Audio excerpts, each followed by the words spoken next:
Well, yesterday Jim Cunningham came up here to help me film a little video, and it didn't go so well. We caught some fish, but a lot of things had changed and fish were scattered. To be frankly, I just couldn't find them, not consistently.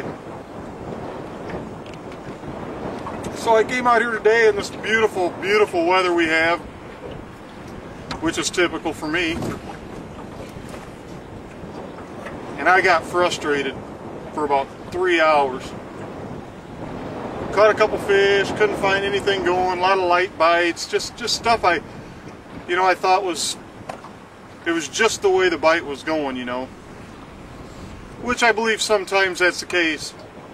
And the other half of the time is a situation where you think you've worked hard, but you really haven't worked as hard as you can. I was just getting ready to pull out of here, and I had been to about 4 or 5 different known wintering areas, and I just thought somewhere there had to be some decent fish schooled up together feeding. And generally when they scatter like that, they can be kind of finicky, but usually if you can find a pocket of fish, somewhere in that mess of all them fish will be some good hard hitting fish. And well, as you can see here, I found them. And yeah, these are 2 to 4 pound channel cats, okay, but sometimes, and I just thought somewhere there had to be some decent fish schooled up together feeding. And generally when they scatter like that, they can be kind of finicky, but usually if you can find a pocket of fish, somewhere in that mess of all them fish will be some good hard hitting fish. And well, as you can see here, I found them. And yeah, these are 2 to 4 pound channel cats, okay, but sometimes you want to give yourself a pat on the back for sticking it out and working a little harder. What I did was I shut my motor off. I was so ticked off.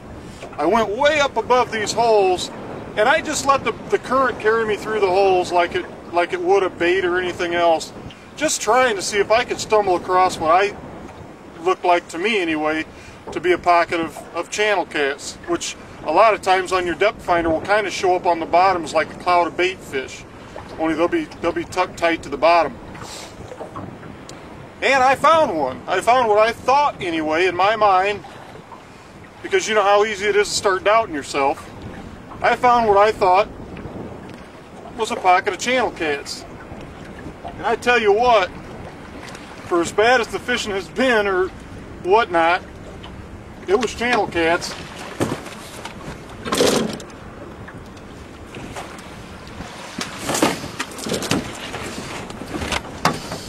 And I mean, it's been dang near non-stop since I got here. And there is nothing better. I shouldn't say that, because if you catch me during flathead season, I'll say that's the best thing since sliced bread,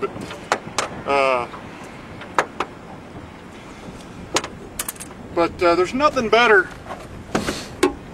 I'm going to keep about 6 or 7 today. I'm going to go home and have dinner and a couple of Bud Lights.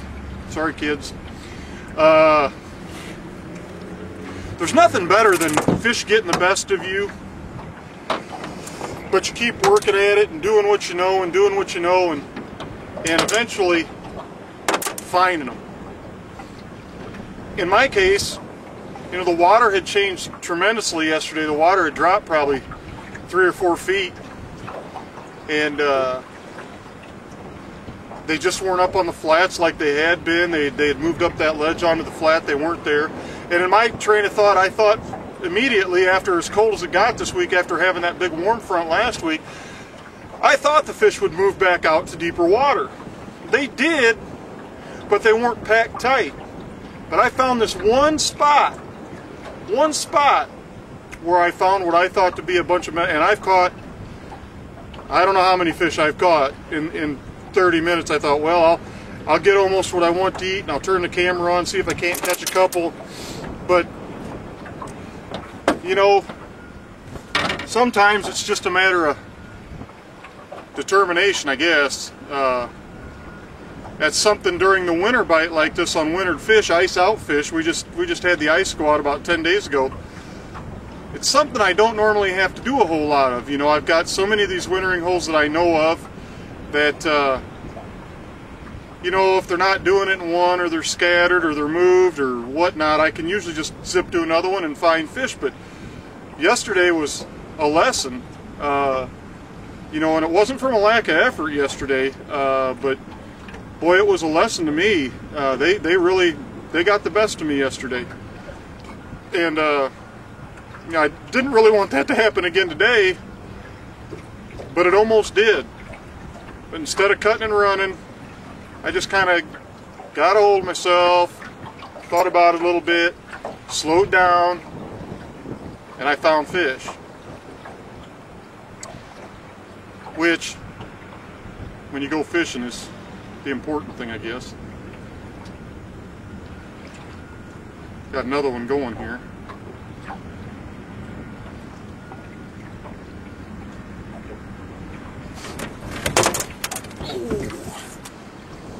And I tell you what, I love flathead fishing, and I'm gonna look forward to getting a lot better at the blue cat fishing. And I love some big channels, but I tell you what, man, this is just fun. I mean, catfish, they offer you this all year long, you know. I mean, as long as you can get a boat on the water, you can catch channel cats. And for you people that have just came onto the site, I mean, fun is what it's all about. I don't know how many hundreds of thousands of channel cats I've caught in my life. That's not really important.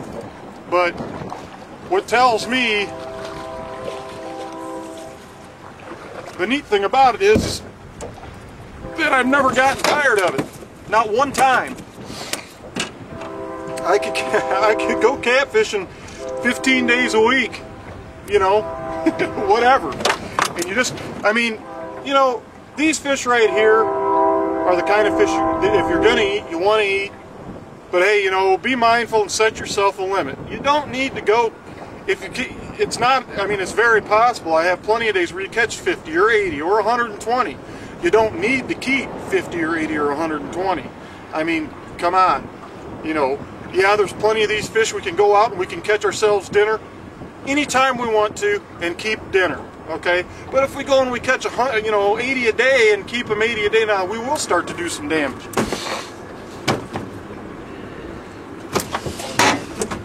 So you got to kind of self-police yourself a little bit, because when you do find these fish stacked up, which they are during the winter, it's very easy.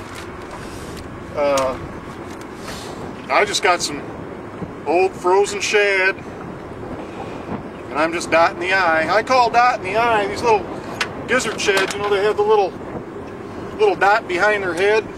I go in through the eye, and then I go back out through the dot. I call it dotting the eye. Woohoo! I coined a term.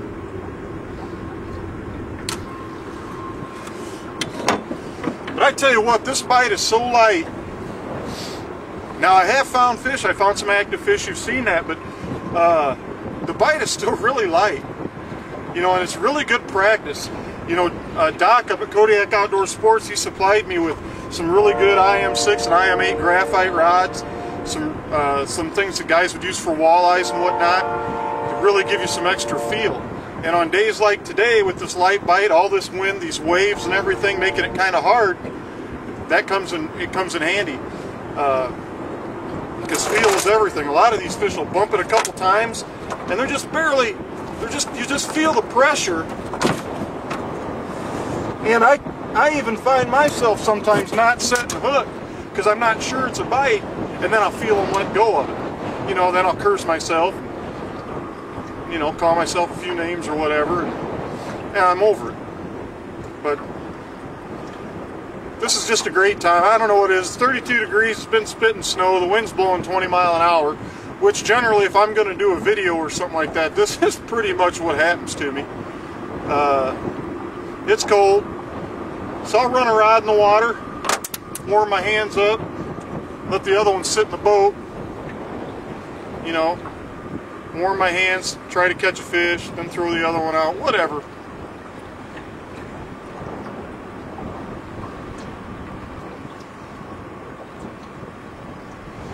This is kind of a hard situation to bring your kids out in. A lot of kids, you know, this is a little, you know, it'd be a lot nicer if we had 40, 45 degrees and the sun was out and the wind wasn't blowing so hard, you know, but